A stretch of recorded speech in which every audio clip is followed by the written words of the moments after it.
Nunca he dejado de soñar en grande, nunca. Que los líderes estamos para transformar, no para cambiar, para transformar. Pues equivóquese, pero rápido y barato, porque el miedo a equivocarse produce parálisis. Las grandes crisis traen las grandes creaciones. Porque yo sé que yo puedo ser exitoso y yo asumo con humildad que me equivoqué. Que es con la gente que se construyen las grandes empresas, no con plata, con gente.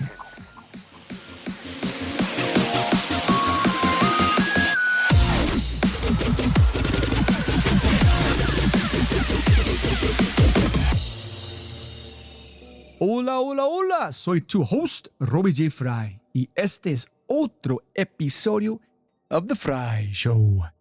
Este podcast es una celebración de personas que no aceptan la vida tal como es. La abrazan, la cambian, la mejoran y dejan su huella en ella. Y la persona a la que estamos celebrando hoy es Luis Alberto Botero. Luis Alberto es el presidente y CEO de Alianza Team, una multilatina con operaciones en Colombia, Chile y México y con más de 2.600 colaboradores directos.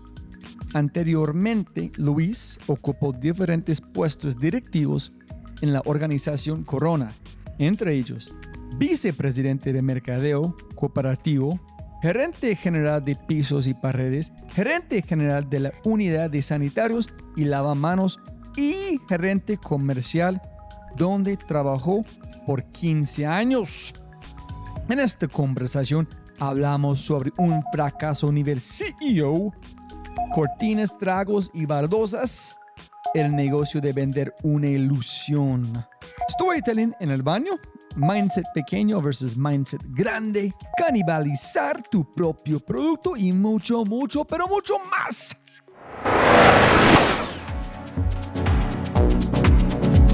No olvides visitar thefryshow.com para los links al newsletter y más. Y por favor, si amas el podcast, comparte el episodio en tus redes sociales, deja una reseña en Spotify o tu player favorito y cuenta al mundo que The Fry Show es número 1. Y si no es así, castígame con tus comentarios para mejorar. Con ese dicho, te presento episodio 211.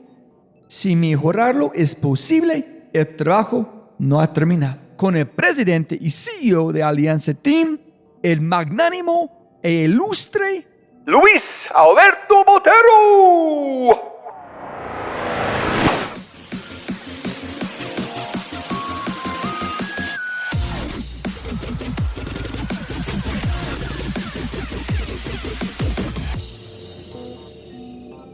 Luis Alberto, siempre venga más plata, no más tiempo. Muchas gracias por su tiempo. Con mucho gusto, Robbie. Placer estar aquí contigo.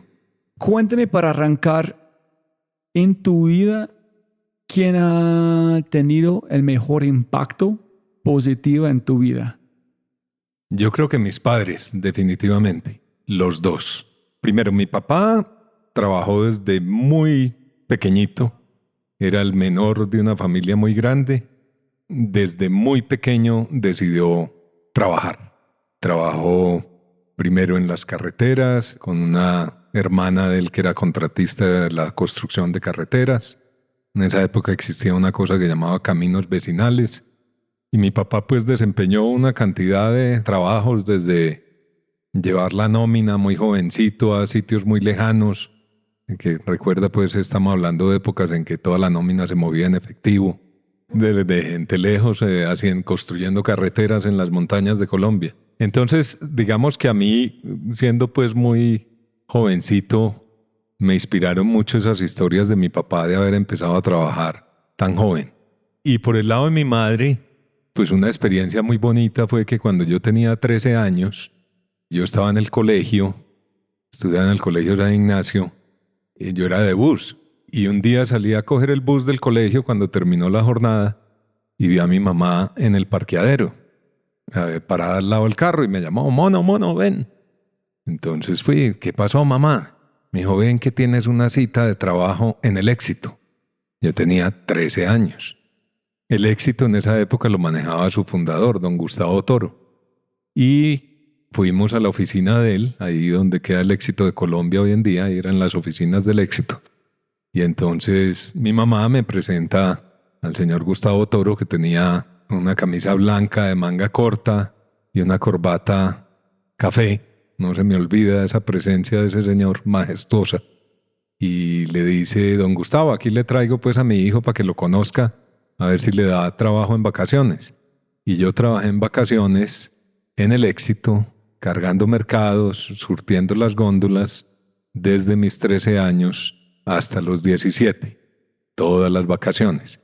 Entonces, de alguna manera, mis padres marcaron muy claramente en mí la importancia del trabajo, la importancia de producir ingresos para pagarse los gustos. Pues entonces llegaba la época de Navidad y entonces con ese sueldo pues que yo recibía, pues estamos hablando de unos números absolutamente ridículos pues a la luz de hoy en día.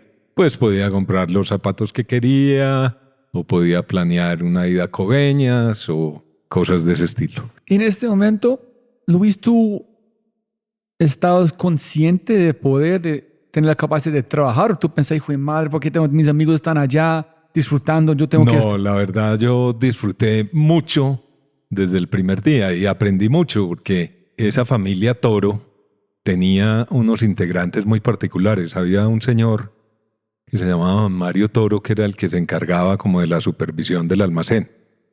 Para esa época el almacén más grande que ellos tenían era el Éxito de Colombia. Los otros eran chiquitos, uno de telas y otro en el centro.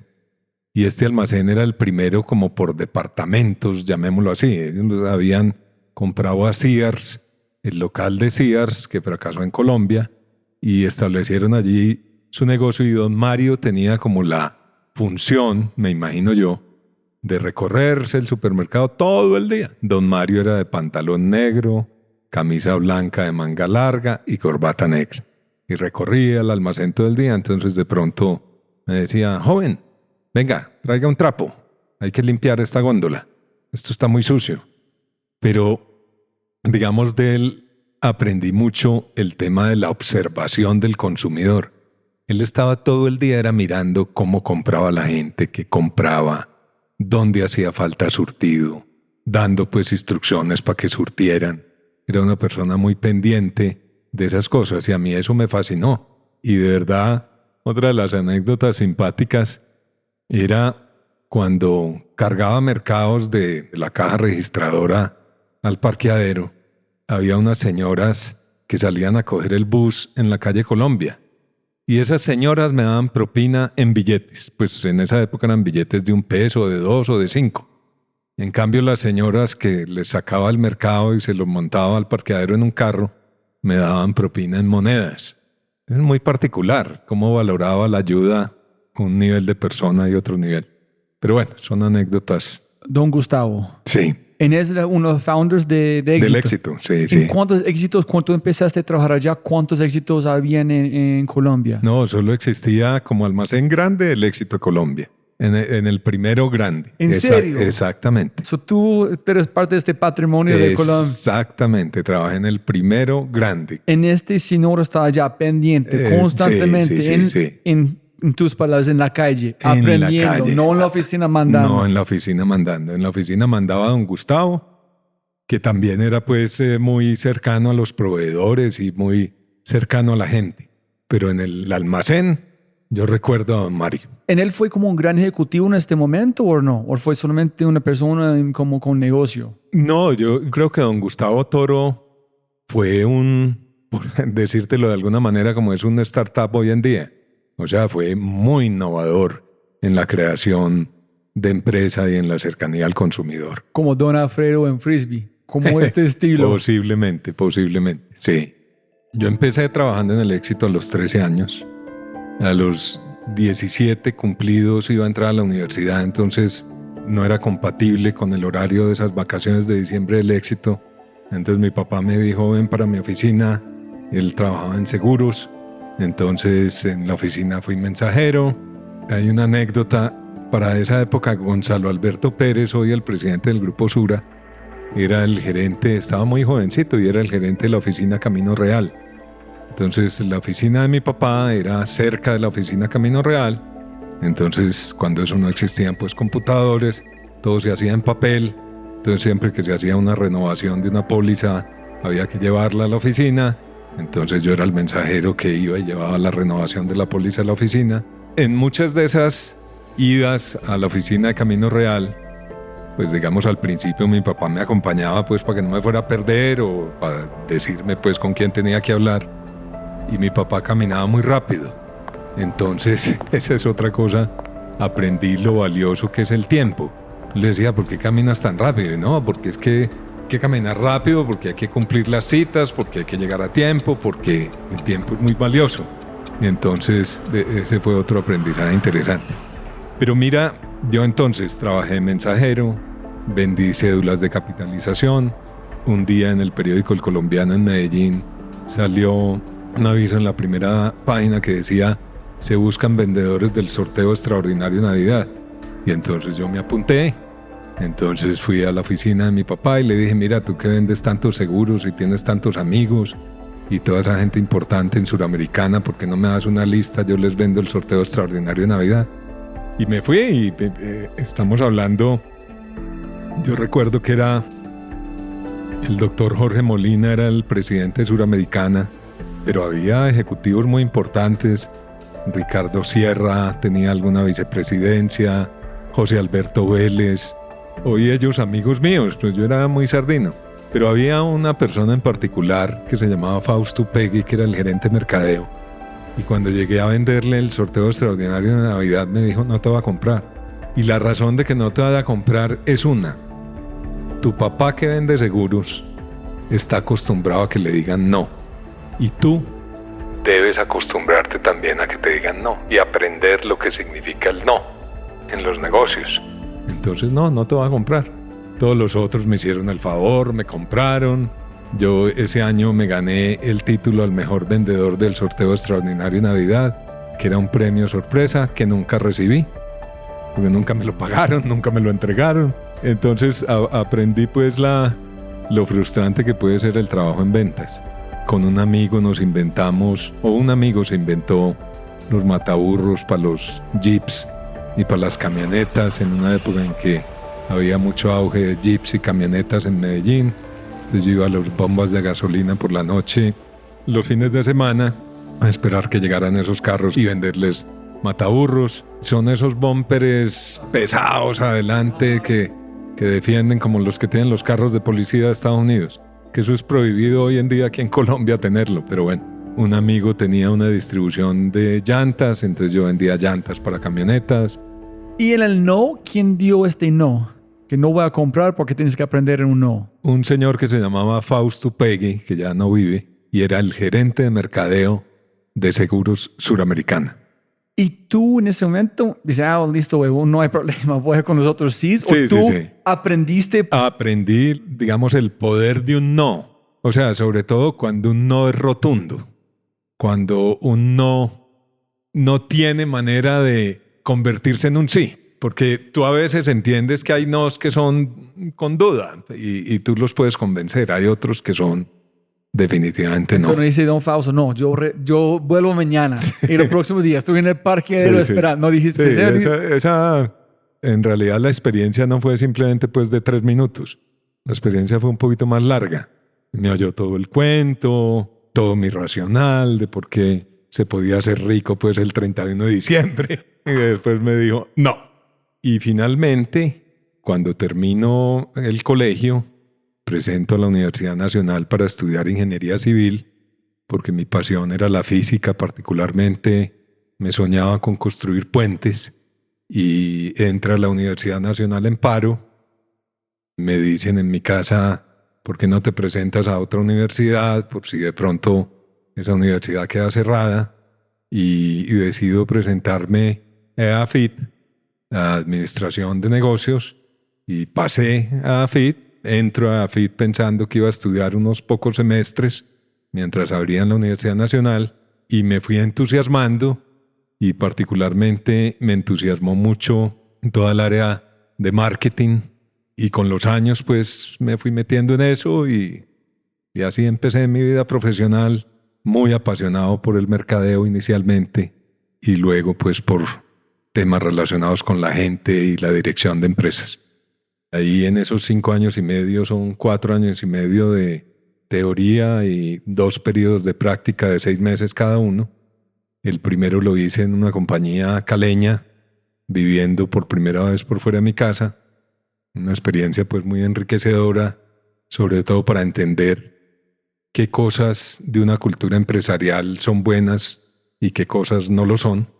El segundo lo hice en una compañía en Medellín. Me quedé trabajando en esa compañía 1 año más después de haber terminado, de manera que ahí pues adquirí, yo diría que la semillita por el conocimiento del consumidor, porque trabajé en investigación de mercados y participando en esas cámaras Hazel, hablando de protección sanitaria femenina, hablando de papel higiénico, hablando de pañales. ¿Cómo es de John Gómez? ¿Cómo Sí. Es otro pionero, ¿no? Sí. El gerente general era Luis Carlos Uribe, señor absolutamente brillante. Tuve muchos maestros allá, Pedro Pablo Restrepo, Guillermo Ponce de León, Luz Ángela Wills, Sergio Rodríguez, gente que me enseñó mucho acerca de nuevo de la importancia del consumidor y de la observación del consumidor. ¿En qué año fue eso? ¿En qué años? Eso fue como entre 1980 y 1982, más o menos. Mira, hay una cosa fundamental, digamos, que a raíz de todo ese, y voy a dar un salto pues a un capítulo muy reciente, pero a raíz de todo ese paro nacional que hubo aquí en Colombia entre mayo y junio del año 2021, yo invité, digamos, a los grupos de las plantas como a reflexionar por qué a nosotros nos cuidaron tanto, porque a nosotros no nos pasó nada. No nos atacaron en una ciudad como Buga, que hubo tantos desmanes, no nos atacaron, la población nos cuidó y tuvimos muchas enseñanzas. Hemos sido, desde la historia de los fundadores de Alianza Team, muy buenos ciudadanos corporativos, pero profundizamos mucho en qué necesidades había ahí y apareció una, pues aparentemente muy básica, pero que me llevó a mí, a mi niñez y a relacionarla con la pregunta que me hacías, y es la importancia de acercar los niños y los jóvenes a las empresas, a conocer las empresas por dentro, a conocer los procesos de manufactura. Cuando yo estaba muy pequeño, otra de las grandes enseñanzas que me dejó mi padre fue que me llevó a conocer la Compañía Nacional de Tabaco, la Fábrica de Licores de Antioquia, Papeles Scott de Colombia, Pepalfa, industrias que existían en Antioquia que pues tenían procesos industriales complejos que le daban a uno la idea de qué es en realidad una empresa. Y eso lo hilo con lo que yo hago hoy. Digo, es una responsabilidad muy grande la que tenemos quienes estamos en las empresas, de mostrarles a la juventud que las empresas son las que construyen la economía y que las empresas son el patrimonio más importante que tiene un país. Es fundamental. Y yo conté con esa fortuna. Mi práctica profesional en Papeles Scott fue absolutamente maravillosa. Y desde eso procuro pues que eso sea una constante en los trabajos que tengo, de proveer de eso a los jóvenes. ¿Y por qué no quedaste allá trabajando? ¿Por qué dicen? Porque, a ver, yo estaba pues muy joven y otra vez salió un aviso en el periódico El Colombiano en primera página que decía Yardley of London busca asistente de mercadeo. Y fui a la entrevista. De hecho, el esposo de Luz Ángela Wills en esa época era el gerente general. Y le dije yo, consígueme una entrevista con Patrick Eppolet, gran amigo. Y cuando fui a la entrevista, pues el sueldo era 7 veces lo que yo me ganaba en Papeles Scott, porque pues en Papeles Scott yo era un estudiante y cuando empezara a trabajar en Yardley of London ya iba a ser un profesional. ¿Pero vas a ir allá? ¿Cómo vas a viajar afuera del país? ¿O dónde está la oficina? No, las oficinas eran ahí en Medellín. Ah, ok. Muy cerca a la Universidad AFIT, muy cerca, bueno, no tan cerca, pero relativamente cerca del trabajo y empecé pues de asistente mercadeo y manejé muchos grupos de productos, pues parte de cuidado personal, la parte de fragancias, la parte de cosméticos. ¿Y cuántos años tenía? Yo empecé allí como de 22 años. Hijo de madre. Sí, de 22 Qué años. confianza para regalar a un joven, ¿no?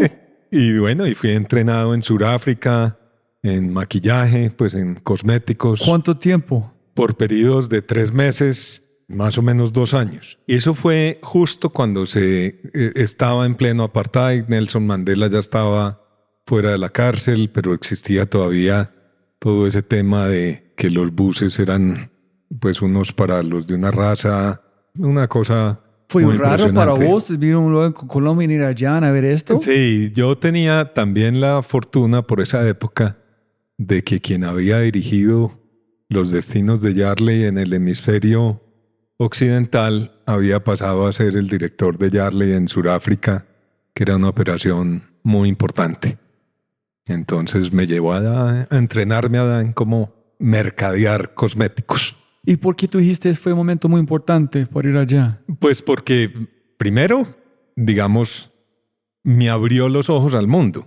Te voy a poner un ejemplo. Pues, digamos, nosotros en Latinoamérica, bueno, por lo menos en Colombia, no somos muy criados, salvo que estudies en un colegio alemán o inglés, o de que el mundo pues va más allá de Estados Unidos, ¿no? Es como que, ¿cierto? Muchas veces preguntaban dónde, pues, solo la definición de América. América empieza pues en el río Bravo y se termina en Canadá. No, América va desde bien arriba hasta bien abajo. En una entrevista una vez para la admisión de mi hijo en el colegio anglo, me pregunta el rector, ¿y usted a qué colegios ha aplicado? Le dije, no, al Nueva Granada y a este. Y me dijo, ¿y por qué prefiere este? Entonces yo le dije, a mí en realidad me gusta este porque he trabajado con ingleses muchos años de mi vida y para los ingleses el mundo es redondo desde hace muchísimo tiempo. Para los americanos el mundo empieza en Canadá y se acaba en el río Bravo. De pronto ahora llega hasta México, pero entonces ese rector se murió la risa y me dijo, el puesto de su hijo es aquí. Esa compañía Yardley a mí me abrió los ojos al mundo. Pues enviarme a capacitar a Sudáfrica. Pues yo no sé hoy, yo hace mucho pues no voy a Sudáfrica, pero el vuelo más largo que hice en mi vida fue Miami, Cape Town y duraba 16 horas. Este jefe que yo te digo era un escocés que se llamaba Ian Gordon. Él pasó muchos años de su vida en Medellín, pero pasó muchos años pues en Inglaterra y en Estados Unidos y digamos esa parte de él en Sudáfrica, pues él me fue a recoger al aeropuerto de Ciudad del Cabo, me instaló en un hotel absolutamente maravilloso que llamaba el Charles y pues todos los días procuraba porque yo tuviera una muy buena inducción en lo que era el mercado surafricano de cosméticos. ¿Y por qué? Dirás tú, pero ¿qué similitud vio él entre tú trabajabas en Colombia? ¿Por qué te lleva a Sudáfrica? Pues casualmente Sudáfrica es un país con muchas similitudes a Colombia en términos económicos, en términos de población, en términos de per cápita, en términos de los gustos de las mujeres, en términos de los colores en el maquillaje, los conceptos en el maquillaje. Pues él veía que eran muy similares y Yardley Sudáfrica tenía una operación de cosméticos gigantesca en Sudáfrica, en gran medida proveniente precisamente de ese aislamiento de Sudáfrica en que las grandes compañías de cosméticos del mundo pues no estaban en Sudáfrica y Yardley había adquirido una posición muy predominante en ese mercado. Entonces yo creo que él soñaba pues como trasladar todo eso a Colombia y fue una experiencia pues de conocer una cultura totalmente nueva, totalmente distinta, muy, muy enriquecedora. ¿En cuánto tiempo quedaste allá en Yardley? Pues te voy a decir, eso... Bueno, no, es más, tengo la fecha exacta de eso. Era para el año 1990, porque yo iba y venía y de pronto mi esposa resultó en embarazo de la segunda hija. Entonces yo iba aprendía 3 meses, venía, ponía en práctica conceptos que había aprendido. ¿Cuál fue los mejores aprendizajes que tú llevaste de Yardley? Yo creo que el más grande de todos es como la importancia de atender la diversidad en los consumidores.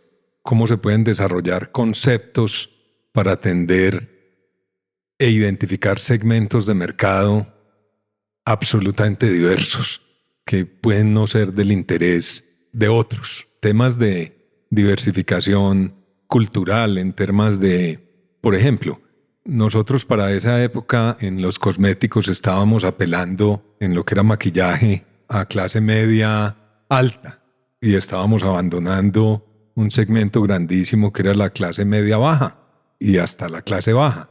Y desarrollamos un concepto en esa época que se llamaba, pues en inglés era Hi Beautiful, pues es una expresión muy de la calle, pues ves una niña y dices Hi Beautiful. Ahora, ¿cómo traducir ese concepto en español? Pues porque no se traduce hola belleza, porque nadie va caminando por la calle y le dice a una niña hola belleza, ¿cierto? En esa época pues el Hi Beautiful era una... Entonces, traducir ese concepto a una población pues de ingresos bajos y llevarle moda y maquillaje a una población que para esa época pues no estaba acostumbrada a eso. Después llegó Jolie de Bock ¿Y cómo fue? No, pues fue una experiencia pues muy, muy enriquecedora y muy llenadora. Después sucedieron en Yardley a nivel mundial cosas no agradables pues porque fue adquirida por un fondo de inversión y ese fondo de inversión acabó con ella. ¿Y cuando desde allá fuiste a Corona? De Yardley fui a Corona en el año 1995. Fui llamado, precisamente venía de un viaje de Sudáfrica. Conocí a una persona en el avión, nos vinimos conversando, pues en el avión tal vez de Miami a Bogotá o a Medellín. Y al terminar pues un viaje de 3 horas, me dijo, esa hoja de vida tuya es interesantísima, ¿por qué no me das una tarjeta? Y le di mi tarjeta. Y al otro día me llamó su jefe y me dijo, mira, estamos buscando el reemplazo de la persona que conociste ayer. Él me dio tu tarjeta, me interesaría tener una entrevista contigo y ahí empezó mi vida en Corona en 1995. ¿En cuál fue su cargo? ¿Qué fue el cargo que tú estabas Yo empecé reemplazando? como gerente comercial de Mancesa, que era como la hermanita pobre de Corona. Era ¿Cómo se llama? Mancesa. Mancesa. ¿En qué vendió? ¿Qué fue? Mancesa hacía sanitarios y baldosas y era como la marca flanker con que la organización Corona se defendía de todas las otras. O sea, Corona era la reina y Mancesa era como la hermanita pobre. Entonces a Mancesa no le invertían en publicidad. Mancesa, como yo venía del sector de cosméticos, uno vende ilusiones. Entonces yo pues hice un planteamiento muy revolucionario en Mancesa y fue hagamos publicidad Pero antes de eso, ¿cómo fue la conversación? Tú dices a tu esposa, mira, mi amor, voy a cambiar puestos. Algo más grande. No, Ferrari, Mercedes. No, es mejor. ¿Qué? Sanitarios. Mira, no, ¿cómo te parece lo sexy de esa propuesta? Sí. ¿Cómo decidiste cambiar de maquillaje a Mira, el 25 de diciembre del año 1996, después de haber tenido muchas entrevistas con el que fue mi jefe en Mancesa, me dice, yo quiero que tengas una entrevista con uno de los directores de la organización Corona, que eran 3, eso era un triunvirato en esa época, que es el que sabe de todas esas cosas comerciales y de marketing. A ver si puedes este fin de año. Entonces yo le dije, yo voy a estar en Bogotá. Yo puedo, dígame qué día. La entrevista fue un 25 de diciembre en el Club Campestre de Anapoima.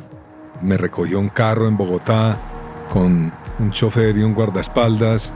Llegué mareado en una Chevrolet Trooper a Anapoima. Tuve una entrevista como de 3 horas con el doctor Jorge Rocha, que en paz descanse. Y al terminar la entrevista me dijo, tú eres la persona para ser gerente comercial de Mancesa. Y yo le digo, perdóneme, pero en el contexto de Corona, ¿qué es Mancesa? Y me dijo, es la competencia de Corona. Le dije, ¿cómo así? Pero no es de los mismos. No, pero es competidor. Entonces yo empecé a trabajar en Mancesa en marzo de 1997 con una clara concepción de que el competidor era Corona.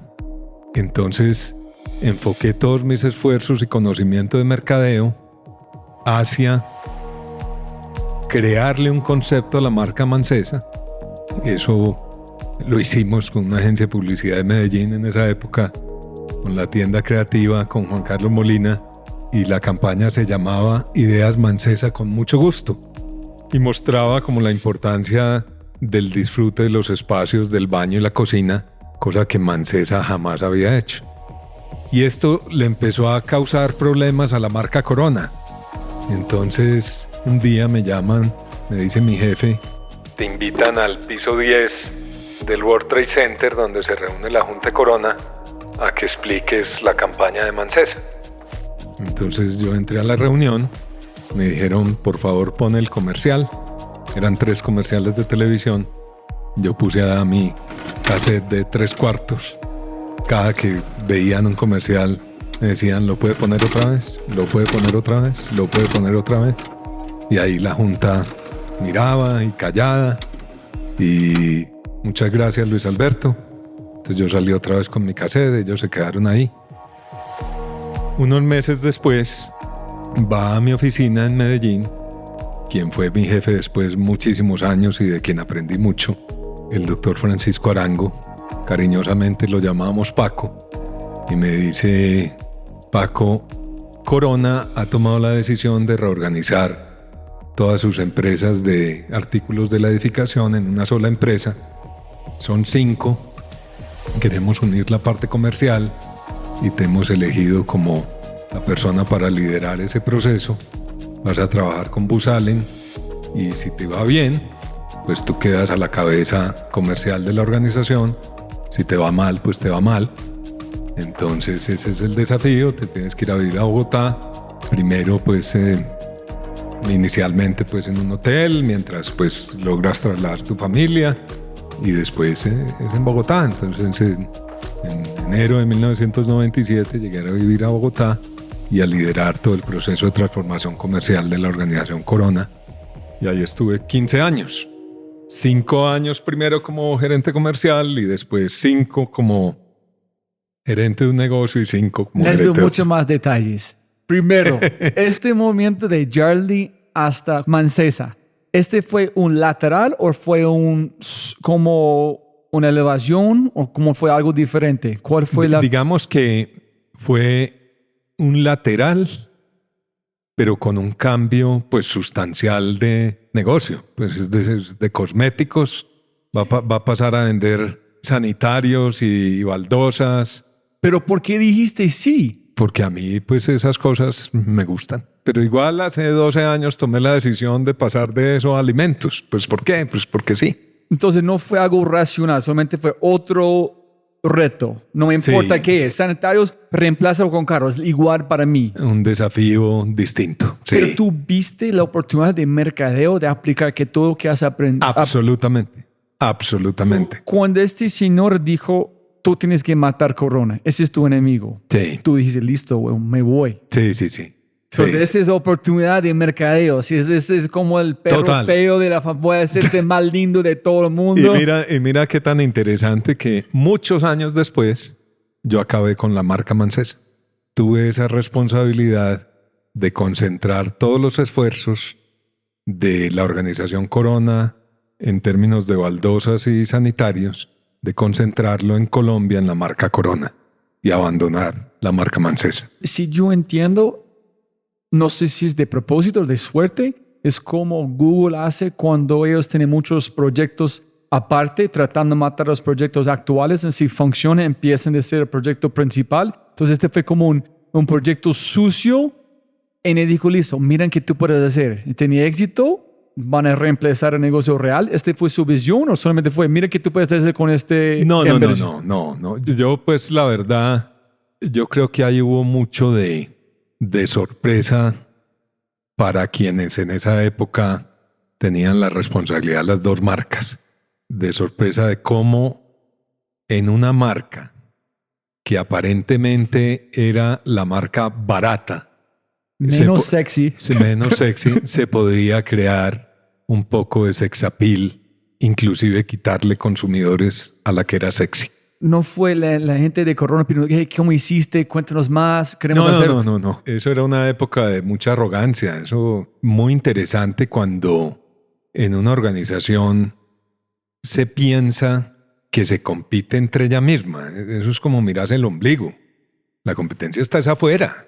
Es una medida que funcionó en un periodo de tiempo, pero que no es sostenible en el tiempo. Eso no es sostenible desde mi punto de vista. Doctor Jorge Rocha, él dijo, tú tienes que matar ese negocio. No matarlo. Ese es tu competidor. ¿Quién es la competencia de Mancesa? Y me dice Corona.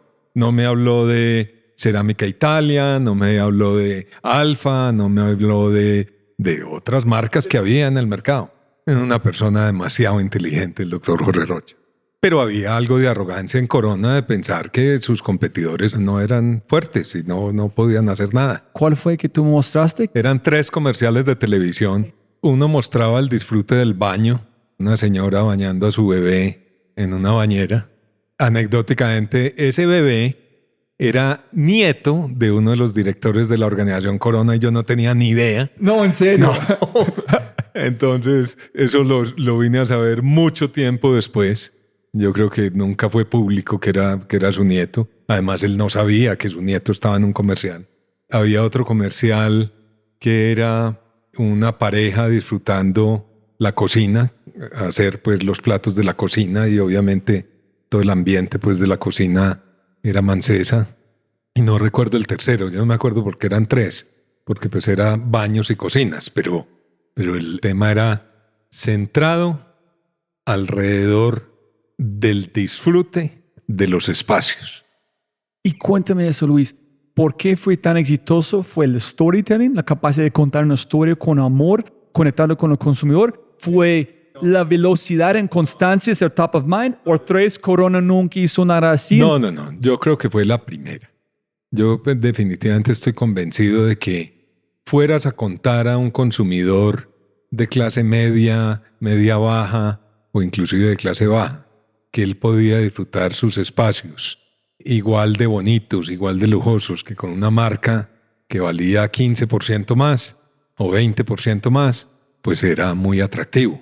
Entonces fue eso, fue el llegarle a un consumidor que de pronto la otra marca no le estaba llegando.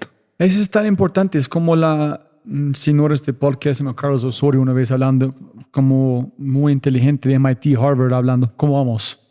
Dijo, hay como unos, cuando tú estás buscando, hay cosas explícitos, la gente dice, yo quiero esto, tácitos, hay cosas latentes, como es, nadie va a decirte, alguien en el baño, quiero disfrutar este espacio como momento con mis hijos, algo que tú tienes que ver, en entender, es muy escondido, cuando tú vendes la historia de por qué bañar a sus niños, este espacio es que cuenten tu historia con la conexión, la gente tiene una forma visceral. Es que recuerda que en esa historia es importante de dónde venía yo.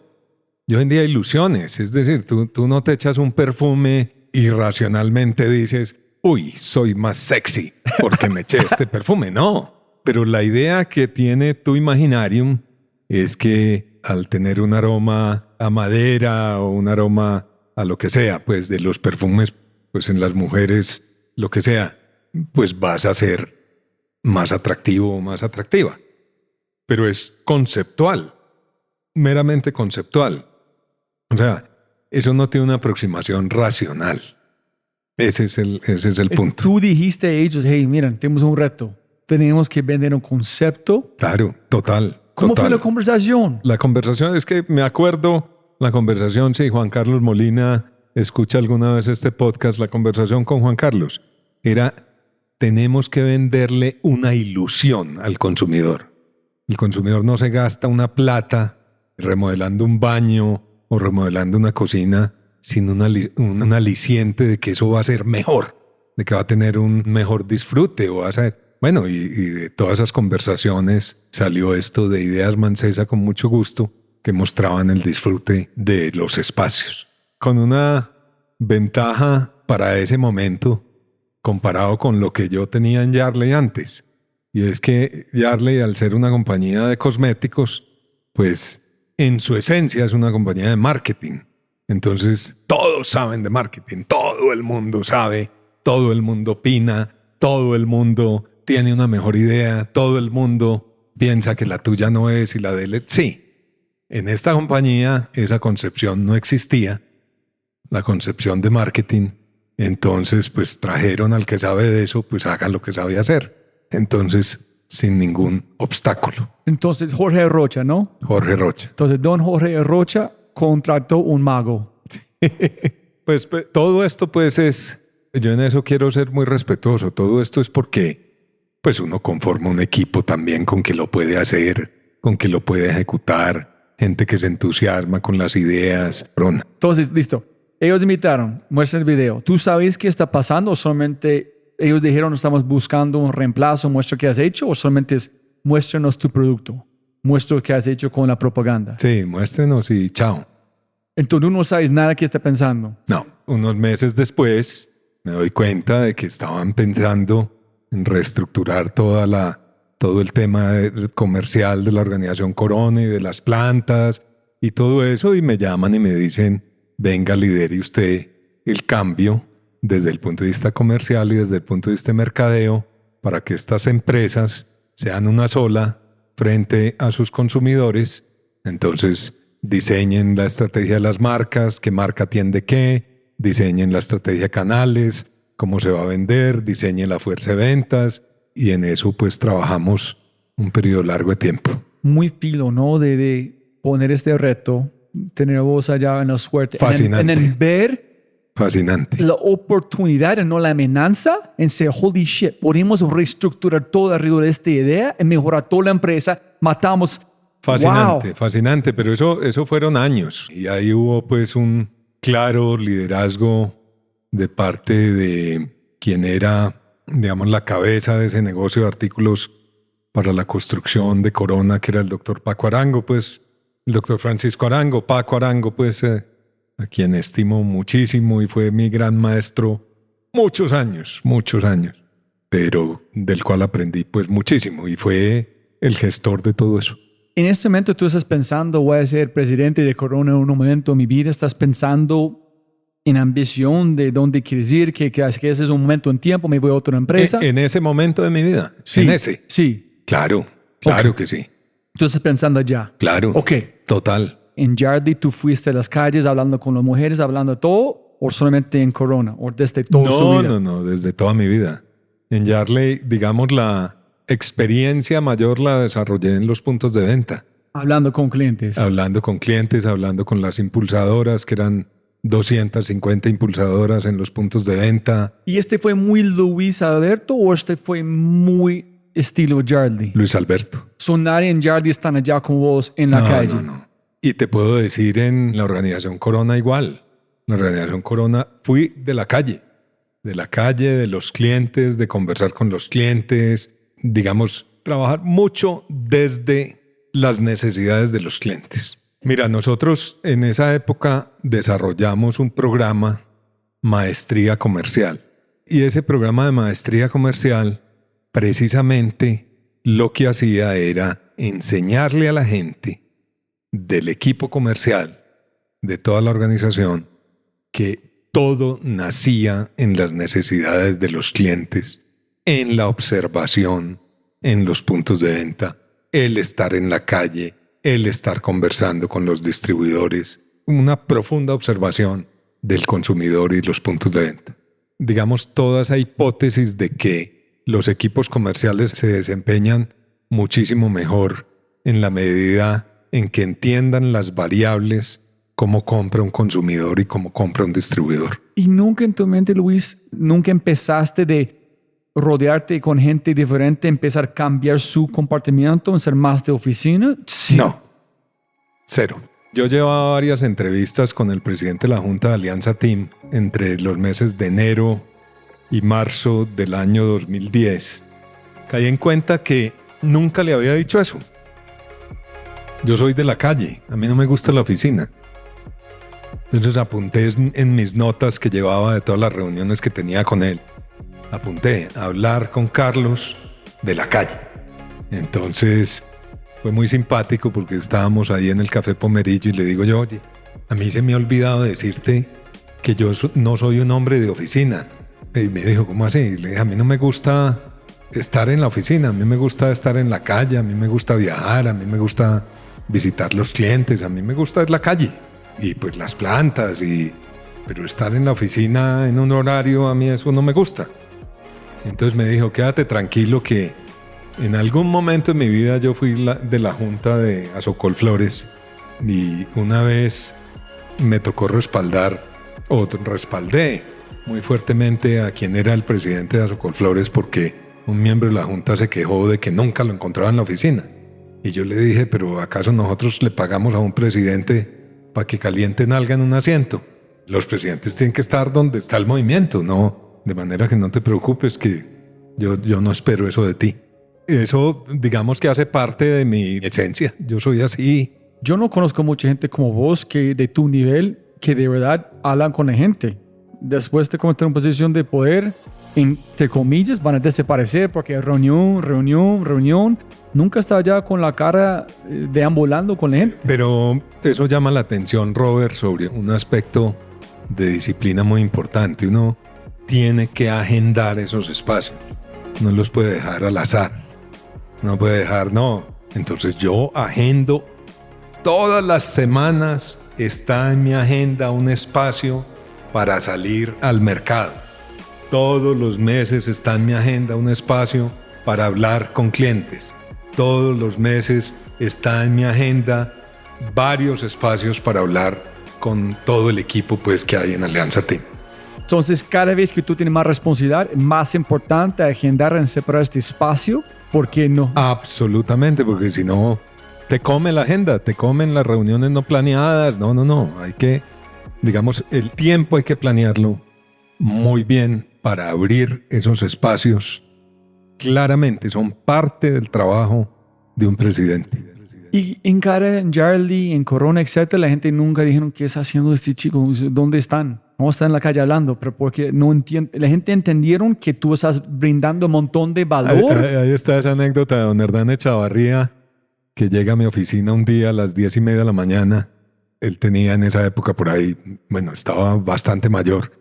Y entonces le pregunta a mi secretaria, que era de esas personas, que era como un activo de Corona que llevaba toda la vida. Oiga, Lucía, cuénteme dónde está el doctor Botero. Y le dice, ay, don Hernán, usted lo conoce, él anda en la calle. Le dice, me preocuparía mucho que estuviera en la oficina. Entonces, ese es el tema. Yo te digo francamente, en muchas épocas de mi vida, le he dicho a personas que trabajan conmigo, me preocupa verte tanto tiempo en la oficina.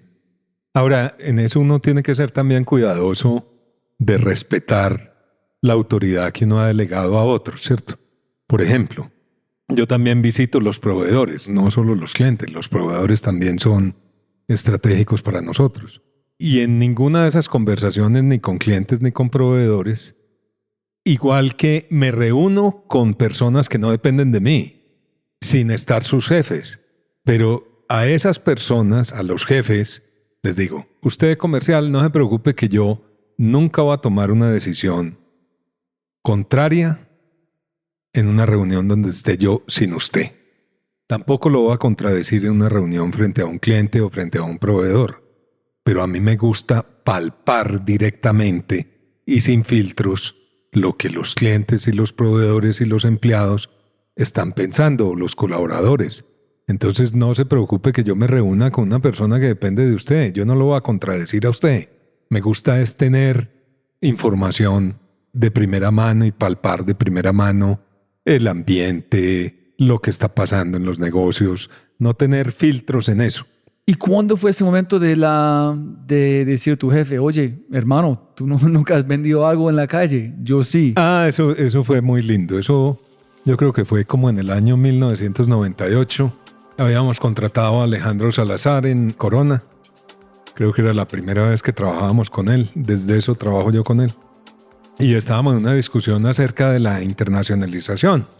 Entonces, pues había una posición muy fuerte por parte de mi jefe, que no era equivocada, claro, pero era parcialmente equivocada, de que Corona no se podía internacionalizar sino compraba o montaba plantas fuera de Colombia. Entonces, en medio de la reunión, y de pronto muy atrevidamente, yo me paré y dije: Perdóname, Paco, pero tú nunca has cargado un maletín en tu vida. yo he cargado maletines con baldosas detrás de las cortinas de las grandes ferias en Estados Unidos, y los productos de nosotros son atractivos en Estados Unidos y los podemos vender y pagan el flete, y puede que no sea con los márgenes que vendemos en Colombia, pero hay que empezar, hay que ensayar. Y los sanitarios igual. Yo no participo en las grandes ferias de Kitchen and Bath, pero montamos una suite en un hotel ahí al lado en el McCormick Place de Chicago, o al lado del centro de ferias de Orlando, en el Hotel Peabody, y ahí ponemos la suite, mostramos nuestros sanitarios y nuestros lavamanos, y le han gustado a Home Depot y a Lowe's y a Menards, y así empezamos. Y entonces ese fue pues digamos como un desafío al statu quo, y Corona empezó su incursión internacional seria en sanitarios, que terminó comprando pues varias plantas en América a través de esa experiencia de vender sanitarios en Estados Unidos. Pero necesito más detalle. Si tú eres liderando, ¿por qué no tienes la plata de ir como un evento de verdad y mostrar el valor? Suena sencillo decirlo. Porque digamos que invertir en una feria, tú cuando vas a participar en una feria de esas, tienes que participar con todo, o mejor no participar, porque aparecer en una feria ahí como un pobretón pues mostrando las cositas como con pena no vale la pena. Y esas ferias son ferias muy costosas, pero entonces encontramos, y eso pues te repito, era un equipo de trabajo, no era yo solo, encontramos una manera de: oiga, podemos invitar a los clientes a tomarse un traguito a las 6 de la tarde cuando terminen la feria, y les mostramos el portafolio de productos nuestro. Pero eso empezó más crudo, eso empezó cargando unos maletines de aluminio llenos de baldosas y cogiendo clientes para en los corredores: venga, le muestro el portafolio que nosotros tenemos detrás de una cortina en McCormick Place, sin haber alquilado ningún espacio. Pero cuéntame, Luis, ¿cómo fue la idea? ¿Quién dijo: oye, tenemos que tener representación en los Estados Unidos, tenemos que conseguir clientes de afuera? Listo, ¿cómo hacemos en plata? No armamos estas. Mira, las grandes crisis traen las grandes creaciones, ¿cierto? De hecho, en la etimología de esa palabra, pues, crisis va más por oportunidad que por acabarse. Entonces, los años 97 y 98 fueron unos años muy duros en Colombia, porque vino la crisis del UPAC, la gente se había endeudado para comprar su casa, estamos hablando de inflaciones del 30%, y las tasas de interés subieron 60-65%, el que había pedido prestados 100 millones iba al banco y resulta que ya debía 250, las cuotas para arriba, la construcción se vino abajo, el mercado natural de Colombia era Venezuela, entonces todas las compañías felices de tener una sucursal en Venezuela, de exportar a Venezuela, Venezuela se vino a pique. Entonces, ¿qué miras tú? Yo no te voy a decir cómo fue la simbiosis de eso porque no la recuerdo, pero miremos los mercados más grandes, donde el per cápita es más alto, donde los precios unitarios son más altos, y ese mercado era Estados Unidos. Y qué pena es que castígame si estoy incorrecto, pero se imagina que es una empresa grande, es una todavía, sí, pero el mindset muy chiqui, pensando, sí, no local, vamos all in. Muy local. Como para mí, si tienes este plato, no, vamos all in y mira qué pasa. Pero no, entonces ustedes han visto como un startup, ¿qué vamos a hacer? No, un maletín, vamos allá y mira qué pasa. Un mensaje rápido de Quinto y de regreso al programa.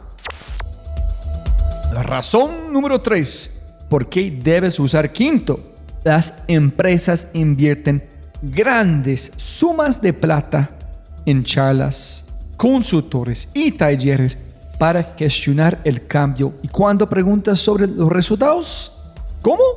¿Cuántas personas asistieron? ¿Cuál fue el impacto? ¿Cuántas acciones está tomando? ¿Cuál fue el porcentaje de atención? No tienen respuestas claras y sin embargo siguen comprando lo mismo y esperando resultados distintos. Por eso, Quinto es la solución, la forma más fácil de inspirar, medir y escalar tu talento para cualquier transformación. Cada secuencia de quinto entrega métricas e impacto para que en lugar de tomar decisiones de futuro con coyunturas, lo hagas con resultados. Ingresa a quinto.ai para saber más y agendar una cita.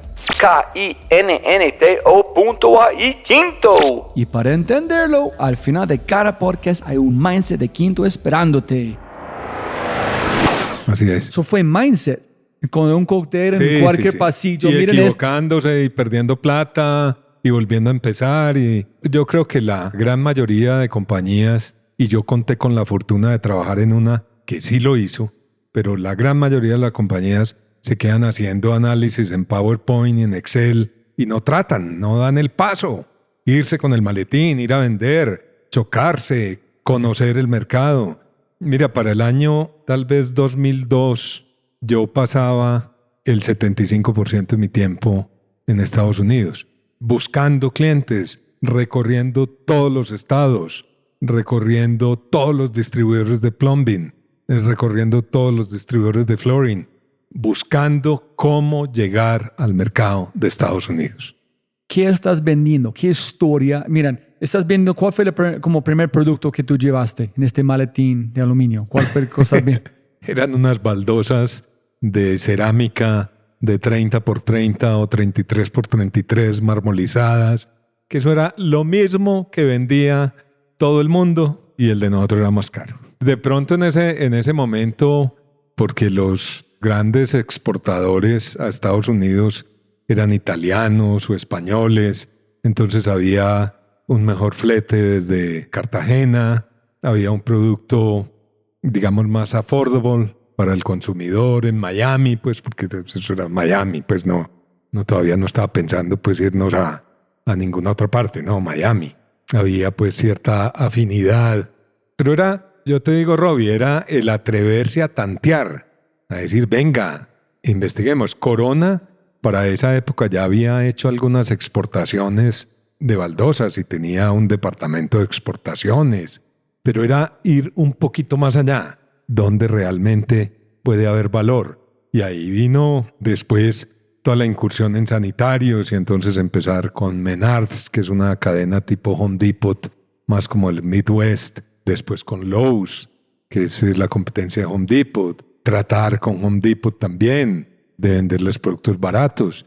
Y eso fue ir aprendiendo, ir haciendo, ir creando una capacidad. En una época cuando ya tomamos la decisión pues de vámonos para Estados Unidos, y digo tomamos pues porque yo hacía parte de esa toma de decisión, pues sobre todo como el impulsor.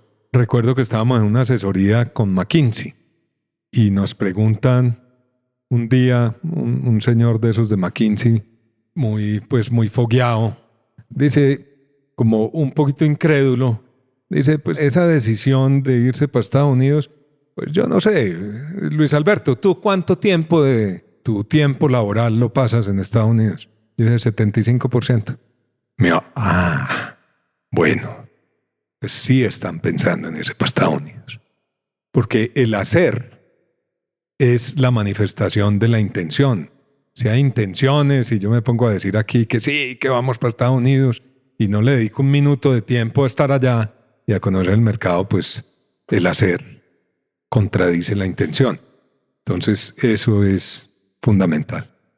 ¿Tú recuerdas en una reunión de cuántas personas dijiste, Paco, podemos hacerlo? Yo he hecho. En función, la gente le gusta. Muchas personas. Yo recuerdo que eso era en el Tramonti. Era como el sitio favorito de las reuniones grandes de nosotros. Pero muchas personas, muchos. ¿Tú tenías un tablero con tus notas? ¿Fue inspiración? En ese momento. ¿En qué dijiste? No, así. Paco, usted nunca ha cogido un maletín en su vida. Yo sé lo que es vender en Estados Unidos. Yo lo he hecho detrás de las cortinas y en las suites de los hoteles. Y funciona. Y funciona. Solamente tenemos que escalarlo. Sí. ¿En qué dijo él? ¿Listo? Hagámoslo. Mira, dijo listo, hagámoslo, me dio todo su respaldo, me acompañó hasta lo último. Qué lindo. Sí. Ese es quien necesita un líder, ¿no? Alguien que va a como retar sus ideas y then escuchar, ok. Sí. tú hiciste con acción, no es un imaginario PowerPoint de posibilidades como tú dijiste. Sí. Tienes números, has hecho, ¿listo? Sí. Y adquirimos en ese momento la compañía Mansfield Plumbing Products en Estados Unidos. Compañía pues que fue ya, digamos, el comienzo de una internacionalización muy seria de la organización Corona. Ok. ¿En cuánto tiempo demoraste o cómo pasaste en Corona? Estuve 15 años en la organización Corona. ¿Y dónde terminaste? ¿Cuál fue el próximo reto? El próximo reto, después de haber estado en la parte sanitarios, fue la parte de baldosas, de revestimientos, que para esa época era el negocio más grande de Corona, no sé hoy cómo es. Y en ese negocio el desafío más grande fue unificar la marca. Existían en ese momento 3 o 4 marcas, había una que era Corona, otra que era Mancesa, otra que habían lanzado que se llamaba Ibérica, que trataba de competir con los productos baratos de Corona.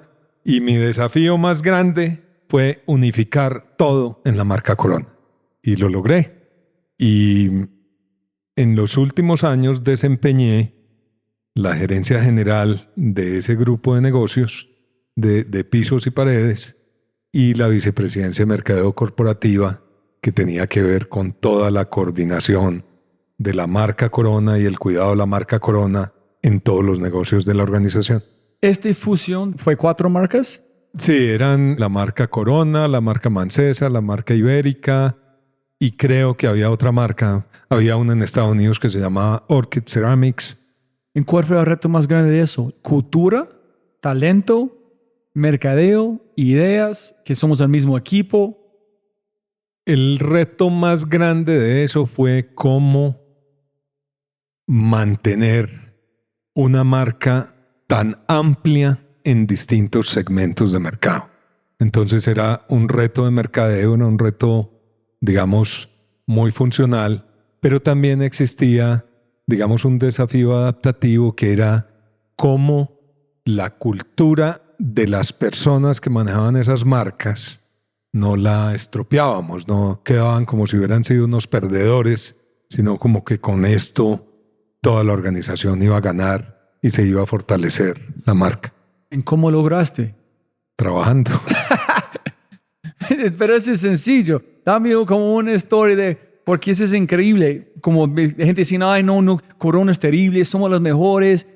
El desafío más grande de eso era, por ejemplo, la parte de los distribuidores, porque había distribuidores como que eran más especializados en Mancesa, otros que habían dicho Ibérica es la salvación porque va a poder vender barato y pelear contra los baratos del mercado, y otros que decían yo soy Corona y entonces yo no acepto nada que no sea.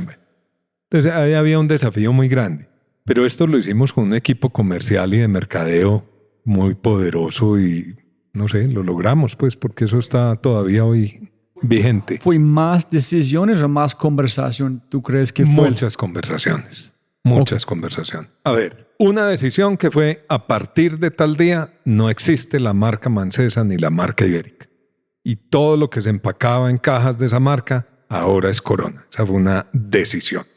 Y eso fue una decisión corporativa, una decisión del negocio, una decisión pues que tenía unos riesgos, porque pues el riesgo podía ser que el que comprara Ibérica no iba a comprar Corona, sino que se iba a comprar el español barato o uno de los competidores locales. Entonces solamente fue también cambiar la conversación al cliente diciendo, hey, es la misma cosa, se me tiene un nombre distinto. Sí, exacto. Fue madre. ¿Y nunca recibí la llamada a ser presidente? ¿Cómo llegaste a ti? Estando en una convención de ventas de Corona, en un break abrí yo el computador y tenía 2 correos de mi secretaria. Uno decía a favor de amar al señor Alejandro Salazar y el siguiente decía a favor de amar al señor Carlos Antonio Espinosa. Entonces yo, conociendo a Alejandro Salazar, lo llamé primero a él y le dije, no me digas que tienes algo que ver con esta llamada de Carlos Antonio Espinosa. Me dijo, todo que ver. Yo te sugerí como el próximo presidente de Alianza Team y Carlos Antonio quiere hablar contigo de eso. Carlos Antonio Espinosa es el presidente de la junta directiva de Alianza Team. ¿Eres amigos con este señor? No, pues lo conocía. Pero no es como buen amigo. No. Okay. No. Como conocido en el mercado de negocios, pero sí, no alguien que tú estás como... Y ahí empezó el proceso que... Pero espera, tú dijiste, ok, tengo que pensar, tengo que hablar con mi jefe, porque con tu mente tú estás En Corona. en Corona. Totalmente. ¿En cuánto tiempo tuviste que marinar sobre la idea antes de, listo, voy a hablar con mi jefe, hey, yo recibí esta oferta, ¿cuál fue en su mente? Necesito entender cómo estás viendo el mundo, decisiones, ok, este vale la pena, si es igual, ok, como igual que don Jorge Rocha, listo, otro reto, me voy. La verdad, yo estaba en un momento, digamos, muy productivo en mi carrera en Corona, estaba siendo exitoso, seguía conservando pues como la idea de algún día llegar a ser presidente de la organización Corona. Podía faltar un tiempo para eso porque el presidente para esa época llevaba 5 años tal vez de presidente. Y yo digamos que lo primero fue oír a Alejandro, porque me dice, mira, es que yo creo que tú eres la persona indicada porque tú has vivido la internacionalización desde Colombia, no afuera de Colombia. Y Tim necesita un capitán que lidere eso, porque hicieron una adquisición en Chile, hicieron una adquisición en México, pero quienes han manejado eso han sido personas que han estado más fuera de Colombia que en Colombia. No sé, se me ocurre que, francamente, que tú eres la persona indicada para eso. Entonces, acéptale esa conversación con Carlos Antonio y así me fui a la conversación. ¿En Team en este momento fue una empresa en tiempo de guerra o en tiempo de paz? Tiempo de guerra total.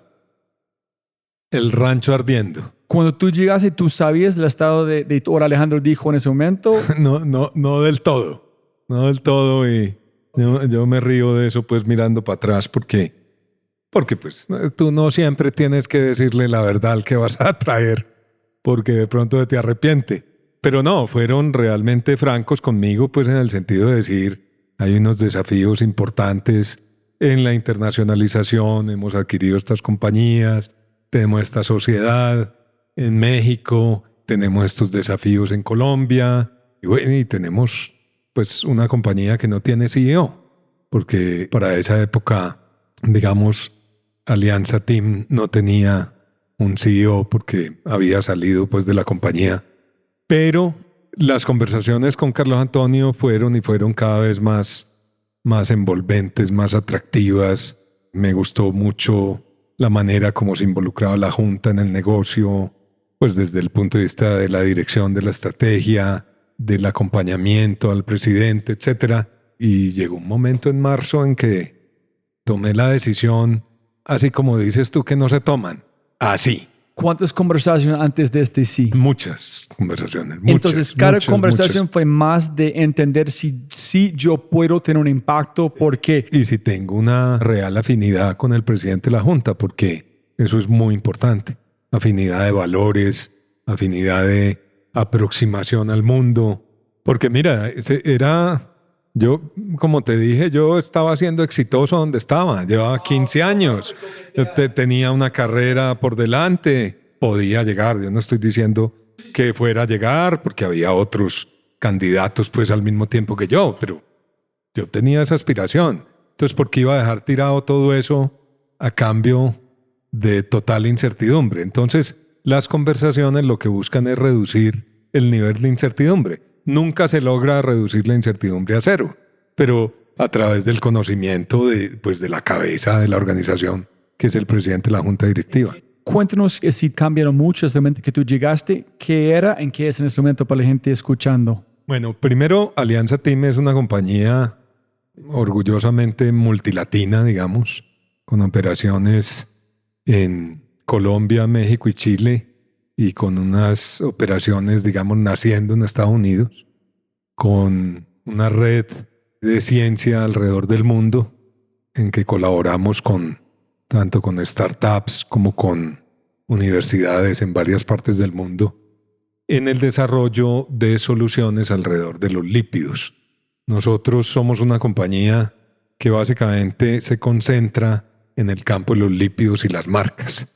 A través de los lípidos, que son, digamos, un elemento fundamental en la nutrición humana, vamos por medio de marcas a los consumidores, ese es nuestro campo. Y digamos, con el tiempo nos hemos expandido a categorías como el pan congelado, donde el lípido juega un papel fundamental, porque la diferencia entre comerte una baguette y un croissant es que una baguette no tiene nada de grasa y un croissant tiene 30 o 35% de grasa.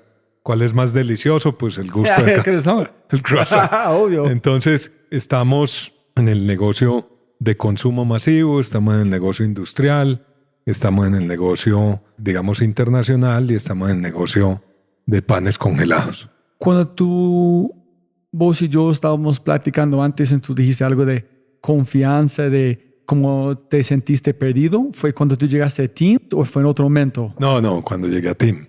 Entonces, muy interesante porque yo empiezo a trabajar en Team con toda la confianza, con eso. Y dicen, pues un CEO tiene los primeros 100 días para hacer lo que quiere hacer porque todavía conserva la confianza de su junta. El caso es que cuando yo tenía tal vez un año trabajando en Team, casi que nada de lo que hacía me resultaba. O sea, no iba bien, la verdad. Y me llamó el presidente de la junta y me dijo, pues a ver, esto pues no está yendo como debe ir, tú no estás conversando, yo me aislé mucho de hablar con la junta, pues solo las juntas directivas, no. Ese fue un campanazo muy bueno que recibí. Hoy en día, digamos, me enseñó a cultivar y mantener una relación con la junta más allá de las reuniones de junta, a mantener conversaciones permanentes y de todo tipo de asuntos relacionados con la empresa, con los países, con el presidente de la junta, al mantenernos, digamos, muy alineados en lo que tenemos que hacer en la compañía y con la gente y con los mercados y todo. Entonces, ese fue, digamos, un campanazo que tuve al año de estar en Alianza Team. Lo que pasa es que todo tiene un contexto y digamos que yo no había tenido en ese momento como la suficiente humildad para entender que en este negocio operaban variables externas muy potentes como el precio de los commodities, como la disponibilidad de la materia prima, como el poder de los distintos stakeholders del negocio en su conformación. Y eso me estaba llevando a tomar decisiones muy, digamos, orientadas por mi conocimiento anterior y no tan orientadas por el conocimiento del negocio específico que acababa de asumir. Yo creo que la equivocación que yo estaba cometiendo grande era no hablar con la junta, no hablar sobre todo con el presidente de la junta, porque en la compañía que yo estaba antes, pues yo tenía acceso a la junta simplemente cuando eran las sesiones de junta, pero de resto yo hablaba con mi jefe, y aquí de pronto pues llegué como a no tener jefe, cuando en realidad mi jefe es el presidente de la junta. La comunicación formal nomás, no la informal. ¿Qué pasaría distinto si tú empezaste a hablar con la junta más rápido? Que ellos van a encontrar tengo que pensar en esto. Claro. El nivel de conocimiento que tú no tenías. Totalmente. ¿Eso no fue una equivocación de ego? ¿Fue más de proceso de olvidar que es un proceso aquí diferente? Sí, o mía de simplemente ignorar que había hecho un cambio de rol de depender de un presidente de una organización a depender de un presidente de una junta directiva. Necesita la conversación. Sí, tú eliminaste total. la conversación. La omití por demasiado tiempo. ¿Cómo se siente una persona a este nivel? Que, tú recibes tu oferta. Si no funciona, tengo hijo de madre, no está funcionando, ¿qué voy a hacer? Mira, yo te digo eso muy sharp. Humildemente, con toda la humildad. Decir, me equivoqué. Ayúdeme, usted, que no estoy haciendo bien, y acompáñeme a hacerlo bien. Porque yo sé que yo puedo ser exitoso, como lo hablamos durante tanto tiempo de entrevistas y todo. Pero deme su mano y yo asumo con humildad que me equivoqué. Mira que lo interesante de un cambio como este es que yo decido cambiar 15 años de trabajo en una organización y ya llevo 12 aquí. pero quien me nombra a mí asume un reto tan grande como el que yo estoy asumiendo, porque es la responsabilidad sobre sus hombros ante unos accionistas, ante unos socios, de que eligió bien. Es como tener un segundo padre, es como dejar como fallar en frente de los ojos de su padre. Cuando tiene una conexión emocional con tu hermano. Sí. Pero te digo que ha sido absolutamente maravilloso, digamos, el periodo que yo llevo en Alianza Team, el crecimiento que hemos logrado, el acompañamiento de la junta directiva es francamente espectacular. Qué lindo tener como un fracaso en ese momento de tu vida a este nivel para aprender. No sé cuántas personas de su nivel van a recibir el feedback menos de como quitarte la empresa sin saber qué pasó. Exacto. Tener una conversación difícil. Eso es muy importante, Robert, el asumir conversaciones difíciles. Conversaciones que te quitan el sueño, que no te dejan dormir varias noches, pero que resueltas te dan una paz interior maravillosa que te permite continuar adelante. Tú platicaste con don Carlos Espinosa, no sé si le juntas o no, échalo, quítalo, no están funcionando, ¿no? Tuve que defenderte, o si fue una decisión normal de dejarte más tiempo para aprender. No, yo creo que fue un llamado de atención duro, a tiempo, consciente de que somos seres humanos, consciente de que había una falla y con una reacción, pues, por parte mía, yo creo que de humildad, de decir, sí, efectivamente. Yo no sé cuál hubiese sido la reacción si no se toma semejante advertencia con tremenda humildad. Pues definitivamente hubiese sido otra. Pero esto nos abrió un camino de construcción impresionante. Y la compañía que hemos construido en estos últimos 10, 11 años es fruto de muchas conversaciones, todas enfocadas alrededor de la estrategia, del futuro con la junta directiva y mucha construcción de equipo interno, de poner a soñar ese equipo, de ver que las cosas se pueden hacer, que se puede lograr, que es con la gente que se construyen las grandes empresas. No con plata, con gente.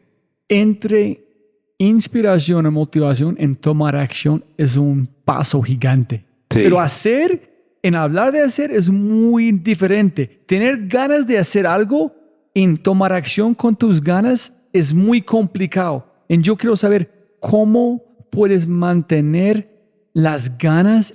Voy a tratar de decir algunas. Lo primero es que tú tienes que tener un equipo ganador. Es decir, el tiempo que tardes en escoger a tu equipo, en formar a tu equipo, en soñar con ese equipo, en ver que ese equipo va a compartir tus sueños, puede que no tus opiniones, pues va a haber muchas divergencias con toda seguridad, pero que sea un equipo capaz de soñar, capaz de pensar más allá y ver más allá pues del presente, de tener capacidad de construir. Porque Jim Collins decía que si usted tiene que elegir primero los pasajeros del bus y después con los pasajeros decidir para dónde va el bus. Porque tú como conductor del bus, como líder de la empresa, no eres el que decide solo para dónde vas. Es un colectivo de gente que aprende a soñar juntos.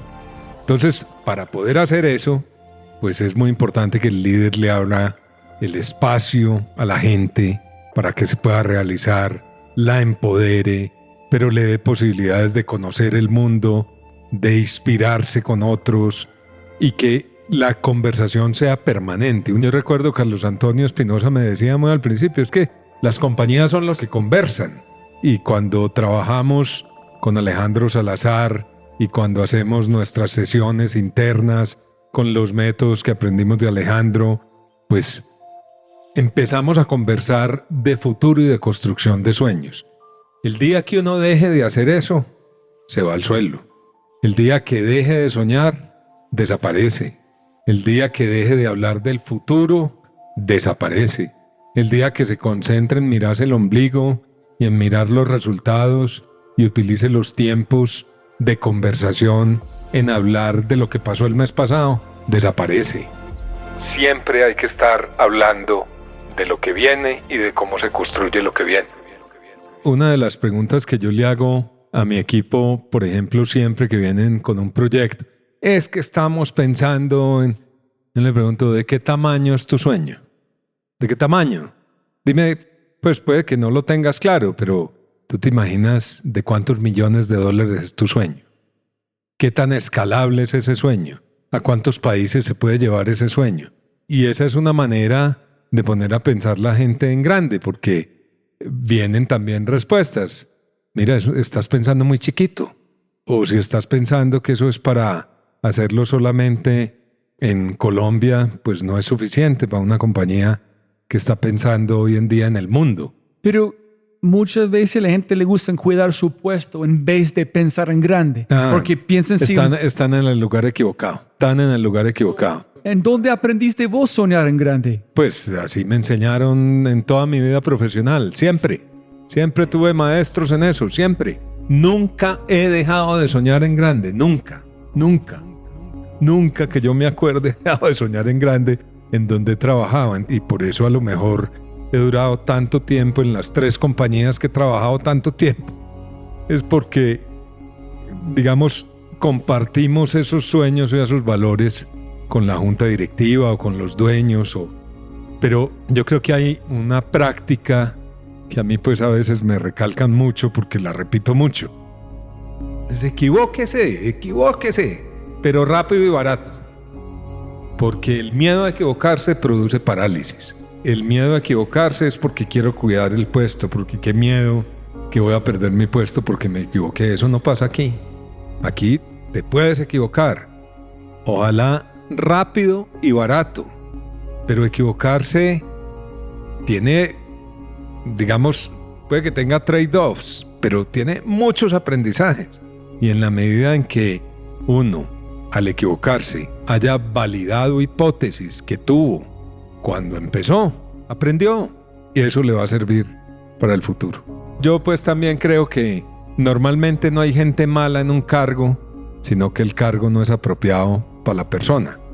O sea, que puede haber una persona que se desempeñe mal en esta empresa y simplemente porque está en el lugar equivocado, pero que puede ser exitosa en otro. Yo pues tiendo a creer que no existen profesionales malos, esos son bien escasos. Lo que existen es mal ubicados. Las personas que tengo oportunidad de entrevistar para cargos de responsabilidad, les digo, Alianza Team tiene al frente un cuaderno en blanco todos los días en que tú puedes construir lo que quieras, siempre y cuando estemos en un marco. ¿Y cuál es ese marco? Que lo describimos y lo pintamos alguna vez como un rompecabezas de 4 fichas. Tiene que haber lípidos y marcas. Si no hay una marca, la propuesta del lípido que nosotros tenemos no es valiosa. Y siempre tenemos que estar ofreciendo una solución que sea relevante y distinta. Si no solucionamos nada, no valemos nada.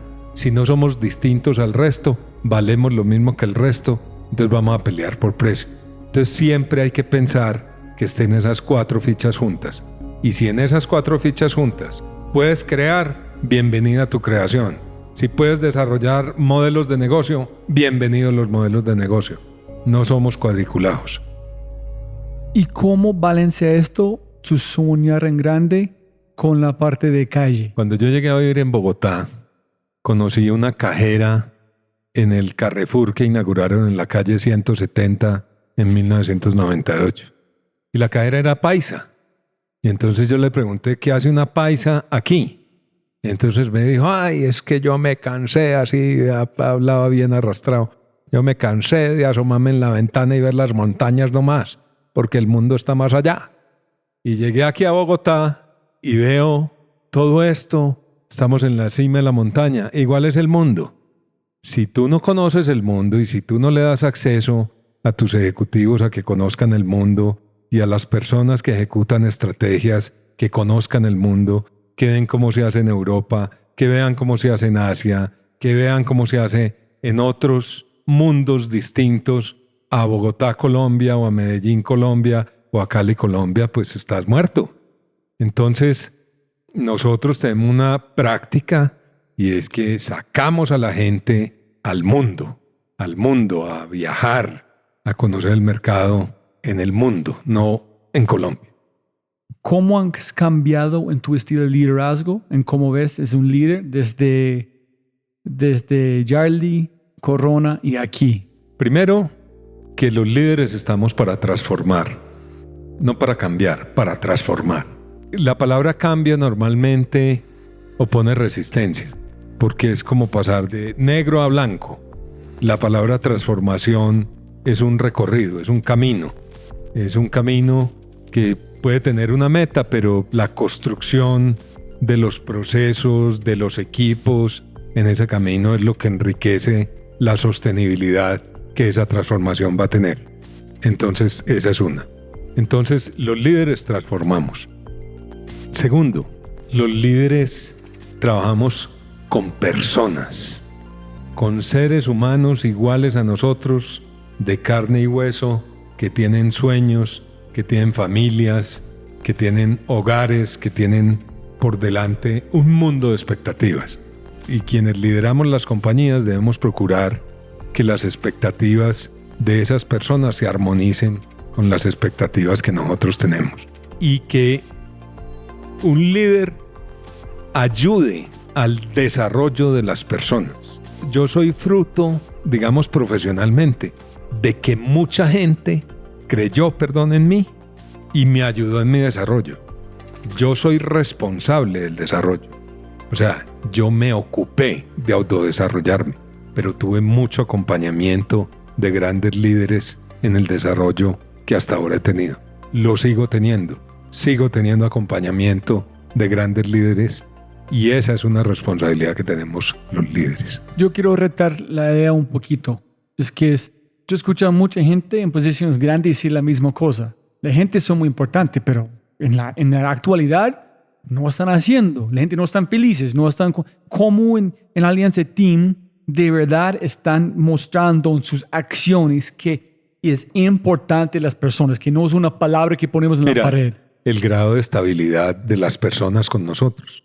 Nosotros hacemos un evento cada año de celebrar los quinquenios.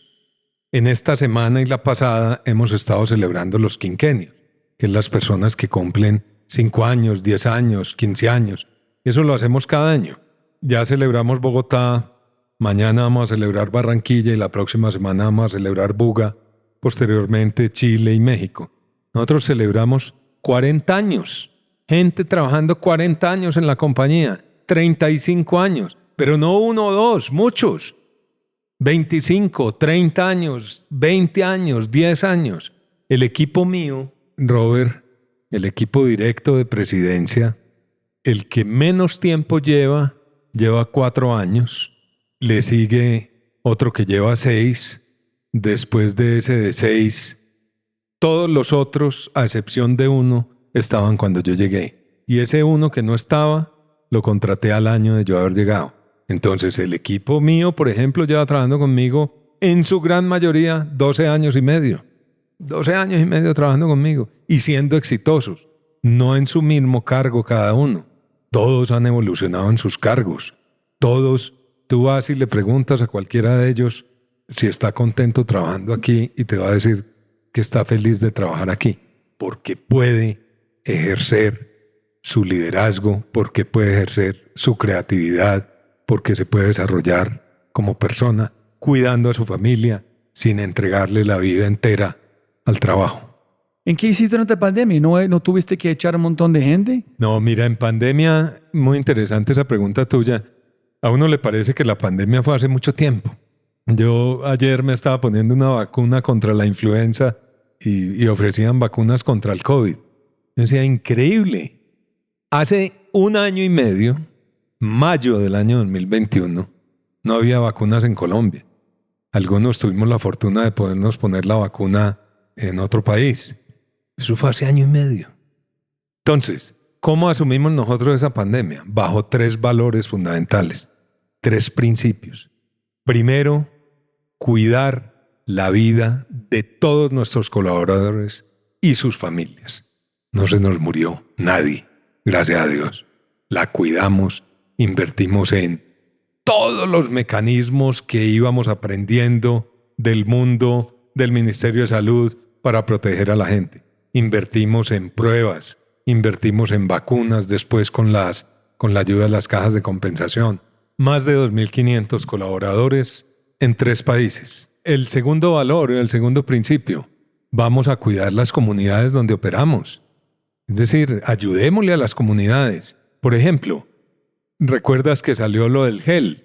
Nosotros tenemos una fábrica en Barranquilla que tiene capacidad de producir gel desinfectante porque produce jabones. Pues nunca nos dio el permiso de venderlos el INVIMA, pero dedicamos una parte de la capacidad a producir geles antibacteriales para regalar a la comunidad, a las familias de los colaboradores nuestros, a los ancianatos, a los colegios, a los hospitales cercanos a nosotros. Entonces cuidamos la comunidad. Y el tercer valor y el tercer principio con que enfrentamos esa pandemia fue el no ir a romper la cadena de suministro. Estamos en el grupo de alimentos, estamos en la canasta familiar. Fuera de eso, proveemos a muchos clientes de nosotros que están en la canasta familiar. Entonces, cuidamos que la cadena de suministro no se rompiera y nunca dejamos abastecido a nadie. Esos 3 mismos valores y principios nos permitieron también operar en ese gran paro nacional del año pasado. O sea, después de un COVID que había empezado en el 2020, que nos cogió hasta el 2021, casi sin vacunas en el primer cuatrimestre del año o el primer semestre, viene el paro nacional de junio y nosotros, con los mismos principios, actuamos y no tuvimos ningún impacto a pesar de haber tenido una planta cerrada durante más de 34 días, porque no podía operar por el paro. Y tú dijiste que el barrio están protegiendo sus plantas. Sí, la gente nos protegió. Nosotros tuvimos vecinos en Buga que les vandalizaron camiones, que le vandalizaron la portería de su fábrica. Pero ustedes no. A nosotros no. ¿Y por qué? Porque la comunidad nos quiere, porque somos buenos ciudadanos. Otra métrica de mostrar si las palabras son bullshit. Sí, es real. sí. Y mira, nosotros hoy en día, nosotros trabajamos muy profundamente con la comunidad de Buga en temas de emprendimiento, con panaderías, en temas de educación de los niños, con la comunidad de Barranquilla en temas de emprendimiento con la cocina. Tenemos un programa hermoso que se llama Con el Barrio Abajo, que es en Barranquilla, que es con las cocineras pues de la zona, unos eventos gastronómicos durante los fines de semana. Ya hemos hecho 2. Estamos empezando a trabajar en Bogotá en un programa de voluntariado con todo el relleno de Doña Juana. En Morelia trabajamos con la comunidad de Morelia. En Bread Master trabajamos también con un programa de sonrisas con los niños. De manera que somos buenos ciudadanos desde los fundadores, desde hace más de 70 años que tiene historia esta compañía. Es muy satisfactorio, pero nosotros practicamos también algo que está muy dentro de todos nosotros, de los accionistas, de los ejecutivos. Yo te diría que de todos los colaboradores de Alianza Team. Nunca estamos satisfechos. Siempre hay algo más que podemos hacer. Vuelvo a referirme del programa de Barranquilla que se llama Sabor Bajero. Sabor Bajero se llama así porque es en una comunidad que se llama Barrio Bajo, en Barranquilla, donde está nuestra fábrica. Y Bajero es pues de Barrio Bajo. Y Sabor porque es todo un festival gastronómico donde nosotros nos volcamos. Dijimos, no es suficiente nosotros ayudar a la comunidad teniendo bonito el espacio cerquita y cuidando. Pues no, hay que hacer algo con la comunidad. Y llamamos a los líderes de esa comunidad, y cuando digo llamamos, no es el presidente de la compañía, no, es las personas que trabajan con nosotros en Barranquilla, que viven allá. Dijeron, vengan, nosotros estamos dispuestos a enseñarles a montar una empresa gastronómica, a que ustedes puedan vivir de lo que cocinan, pero que lo hagan con buenas prácticas de manufactura, que nosotros sabemos, con buena higiene, que le metan mercadeo, que tengan un uniforme, que tengan un nombre en su puesto. Es decir, llevar a la microempresa el conocimiento que tienes como gran empresa. Y eso es lo que queremos hacer en todas partes donde estamos. En Bread Master en Chile estamos montando panaderías y negocios de panaderías y reposterías a gente que no tenía ese negocio. Y eso está transformando vidas, transformando familias completas, porque le estamos ayudando a desarrollar sus propios negocios. Es brutal. Uno de los mejores consejos que yo he escuchado fue, nunca es suficiente. Nunca. Si tú crees suficiente, ya moriste. Moriste. Sí. ¿Listo? Peor o mejor consejo que has recibido en tu vida. Yo creo que el mejor definitivamente ha sido el trabajar con la gente, el construir con la gente, el rodearse de los mejores. Alguien me dijo una vez, rodéate siempre de gente mejor a ti. Y yo tengo gente mejor que yo en muchas de las áreas, por no decir en todas las que trabajan reportándome a mí. Mucho mejores que yo. Y el peor, el peor es que yo le tengo mucho miedo a las sociedades. Y eso fue por un consejo que alguien me dio de que qué pereza tener socios. Entonces, pues a nivel personal nunca he tenido una sociedad porque recibí ese consejo. Y me parece que eso no está bien porque he visto operar sociedades como la de Alianza Team de una manera espectacular. Las sociedades no son tan malas como me dijeron que eran. La última vez que cambiaste tu mente radicalmente o cambiaste la forma que tú ves el mundo. No sé si después con la parte de junta. No. Muy personal, cuando nacieron mis nietos. Ah, ¿por qué? Porque es otra manera de ver la vida. Porque ese es cuando tú tienes, y es una frase muy trillada, pero tienes todo el amor y ninguna responsabilidad. Y no, es distinto de cómo tú ves tus propios hijos. Claro, porque ahí tienes todo el amor, pero toda la responsabilidad. Ahora ya las tienen sus papás. Entonces tengo 2 nietecitos chiquitos. So no es bullshit, es de verdad como tú te sientes que, total. Wow, su amor sin responsabilidad, qué libertad. Total. Ah, ok. Total. Suena como muy cliché, pero es de verdad. Sí. Ok, genial. Y si pudieras enviar un mensaje a toda América Latina a través de WhatsApp. Estamos atravesando un momento en que prácticamente toda América Latina está dando una vuelta a la izquierda. No nos olvidemos que somos los empresarios y los líderes de las empresas los que prácticamente manejamos la microeconomía. Y la microeconomía es más importante en muchas ocasiones que la macro. Mantengamos el optimismo en el desarrollo de nuestros negocios, en que los consumidores, siempre que les tengamos una solución, nos preferirán y que un líder, por malo que sea, como dijo el Papa Francisco en estos días, por malo que sea, es una persona. Y como persona se puede equivocar. De manera que cuando se equivoque se dará cuenta que se equivocó. ¿Lo hará cambiar o no lo hará cambiar? La comunidad cambiará. De eso estoy seguro. Y el último, un mensaje por toda la gente que van a escuchar este podcast de Alianza Team. Pues que esta compañía es una compañía maravillosa. Esto no es primera vez que se los digo. Compuesta por un grupo humano sensacional. Un grupo humano que desde sus accionistas, su junta directiva, sus directivos y todos los colaboradores han hecho de esta empresa una empresa grande, una empresa con mucho futuro y abierta al mundo. Don Luis, aquí estamos en el momento del podcast nuevo más importante, que es el momento de abundancia en gratitud. Entonces estoy tratando de dar a mis invitados en este momento un espacio, si quieres o no, decir gracias a cualquier persona que han tenido un impacto en tu vida, en que quieres tomar un momento en este podcast, porque cuando ellos escuchen, pueden gozar y disfrutar como su importancia en su vida, en el impacto que no es un viaje solo, pero con muchas personas. Entonces, ¿quieres decir hola, gracias o alguien? Hola, sí, gracias, Robbie. Un agradecimiento muy grande a mi esposa. ¿Cómo se llama? Beatriz. Beatriz me ha acompañado toda mi vida. Nosotros llevamos más de 35 años juntos.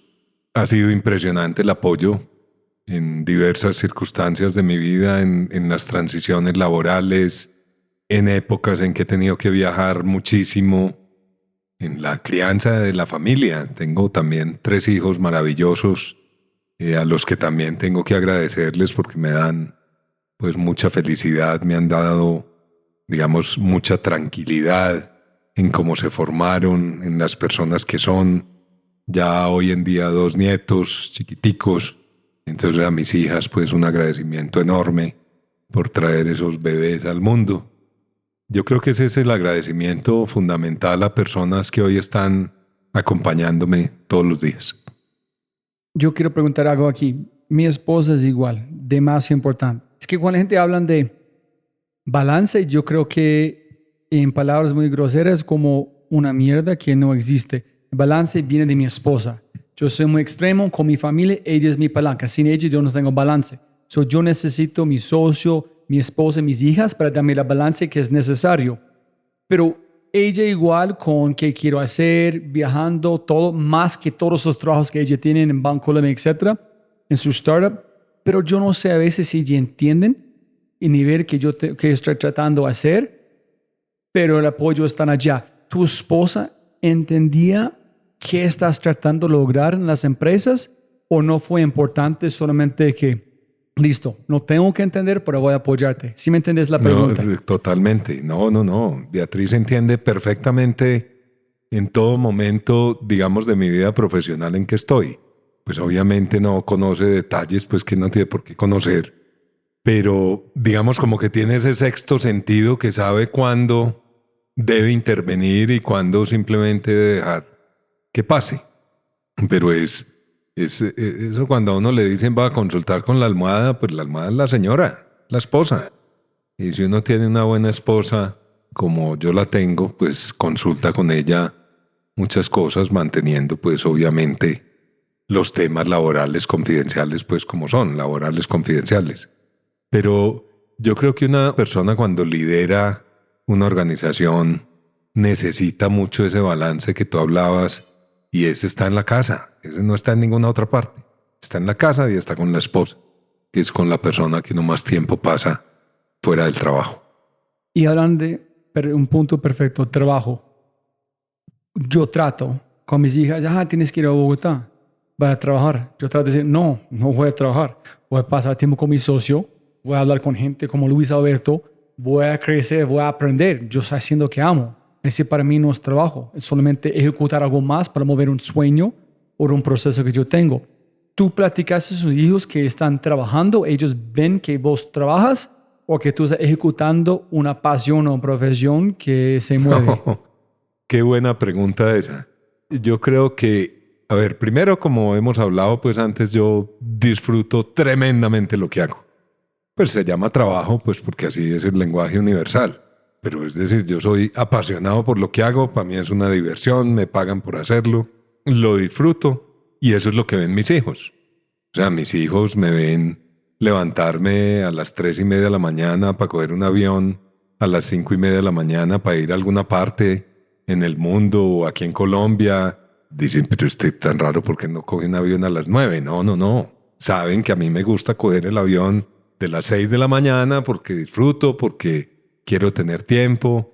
No sé si te mencioné alguna vez que a mí, digamos, me gusta entrar a las fábricas temprano, cuando no haya nadie, por la puerta de atrás. Me las recorro antes de que me las muestren. Y todo eso lo ven mis hijos. Y yo creo que en gran medida mis hijos hoy disfrutan lo que hacen porque han visto a su papá gozar con lo que hace. Pero nunca ellos dijeron, hey, ¿vas a trabajar? Nunca preguntaban por qué estás trabajando tantos. No.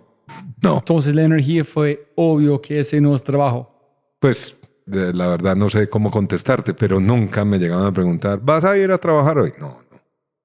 No, a mí, digamos, me sorprende mi hijo Daniel. Daniel creó un emprendimiento que se llama Licit, un emprendimiento de alquiler de cosas entre empresas, entre personas, digamos, entre empresas, activos operativos, que la empresa no quiere invertir en computadores, pues los alquila, o celulares, o etc. Y a mí me sorprende muchas veces verlo hablar en público o tener conversaciones por teléfono con clientes o con colaboradores de él. Y digo yo, Dios mío, me estoy viendo en el espejo. O sea, este hombre salió muy parecido a mí en muchas cosas. ¿Y eso de dónde lo sacó? Pues de ver que lo que yo hago es parte de mi vida. No es que yo salgo por la mañana a hacer una cosa y llego por la tarde y soy otra persona que hizo una cosa por fuera que nadie sabe qué es. No, eso está integrado en mi vida. Entonces, de pronto, de esas conversaciones, también veo a mi hija Manuela en su empresa Palmacea de vestidos de baño actuar de muchas maneras parecidas a mí, y a Laura en su emprendimiento, que va a abrir pues su restaurante Melamore ahí en el Andino, actuar de ciertas maneras que digo yo, esto pasó, trascendió. En ese Pega la Pepe, como tú y yo estábamos hablando de un líder, de role modeling. Si quieres que la gente viva de una forma, tú tienes que mostrar cómo hacerlo. No, palabras no funcionan. Solamente es vivir la experiencia y la gente puede ver, ese es como el líder está actuando, yo voy a actuar igual. Pero las palabras no sé, es como un role model, sí. Cómo funciona. Hay una cosa en eso aún muy difícil a veces. Y es, a un líder al final le toca tomar ciertas decisiones solo. Y a pesar de tener opiniones distintas.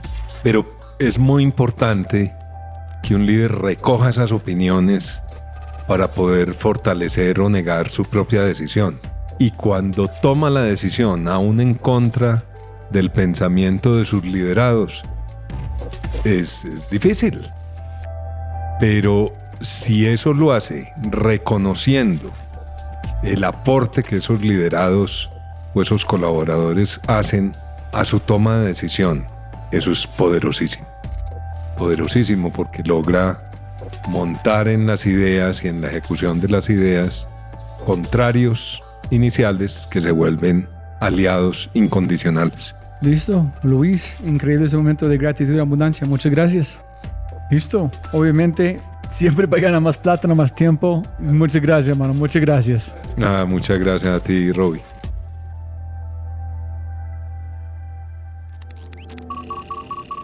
Como siempre puedes ganar más plata, pero no más tiempo. Muchas gracias por escuchar. De verdad, muchas gracias. Espero que hayas aprendido algo, te hayas inspirado y te sientas con ganas de hacer algo imposible. No lo olvides, si quieres acceder a los podcasts en vivo cuando los tenemos alrededor de 2 o 3 al mes, acceso a Quinto y más, puedes tenerlo todo si te conviertes en miembro en thefryshow.com. Y lo más importante, por favor, comparte el episodio y deja una reseña en Spotify o tu player favorito. Aquí está tu Mindset de Quinto, con el autor de la estrategia emergente, Alejandro Salazar, con un mindset de, si quieres ganar el mercado, tienes que agregar valor y ser diferente. Y la única forma de hacerlo es con Hard Choices. Enjoy! No pienses en la competencia. Piensa en la competencia en la medida en que seas distinto. No le ganes a la competencia. Sé único y ya ganaste. De hecho, cuando uno anda pensando en la competencia, ya perdió. De hecho, no hay nada más triste, no hay rasgo más perdedor. También muy promovido por la planeación estratégica. No conozco un rasgo más perdedor que los planes estratégicos que dedican una cantidad de capítulos al estudio de la competencia. Cuando uno dice, oiga, pero entonces usted le va a dedicar el tiempo suyo. O sea, usted agarra su ejercicio de planeación estratégica y la mitad del tiempo es pensando en su competidor. Parece un chiste, pero así es. Entonces, ganar en estrategia, precisamente la ruptura consiste en eso. No trates de ser mejor que nadie, trata de ser distinto en el mercado a tu manera. Entonces, inexorablemente, eso lleva a que el costo de ser distinto, hacer esas cosas que nadie se ha atrevido a hacer, es equivalente, digamos, a hard choices.